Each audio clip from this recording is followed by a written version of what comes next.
पाक सल्लम जब तशरीफ लाए तो उस वक़्त अरब कबाइल वैश्यों की तरह थे।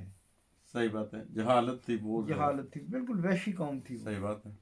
और उनकी ऐसी तरबियत की और वो ऐसे फिर इंसान बने, बल्कि खुदा नुमा इंसान बने खुदा नुमान कि साहब। सारी दुनिया को फिर उन्होंने खुदा दिखाया। सही बात है मैं एक बुजुर्ग का वाक़या बता रहा था जी। कि लोगों ने मोहब्बत के लिए ना उनको बिठाया बग्गी पे और कहा कि ये हम खुद खींचेंगे इसको अकीदत में।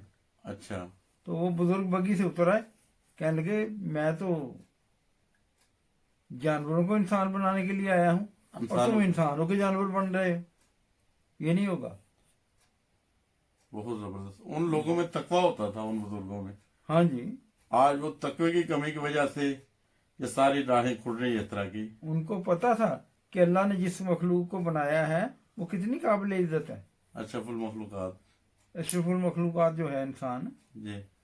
उसकी इज्जत वाजिब है इंसान पे। सही बात उसको है। जलील करने वाला कभी इज्जत नहीं पा सकता।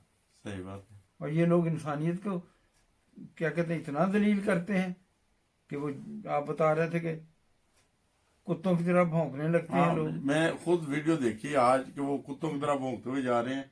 ये पहले 2-4 दफा वीडियो वायरल हुई है। यही नहीं, कोई तो जो मसाजिद में पता नहीं वो किस फिरके से तल्लुक रखते हैं, क्या उनका मजहब है, खुद को मुसलमान भी कहते हैं, वो मस्जिद म्यूजिक लगा के मस्जिद में डांस कर रहे हैं। कंजरियों की तरह डांस करते हैं, हाँ, घुंघरू बांध के, मैंने खुद घुंघरू बांध देखा। के, घुंघरू बांध के और डांस कर रहे हैं वो। सही बात है।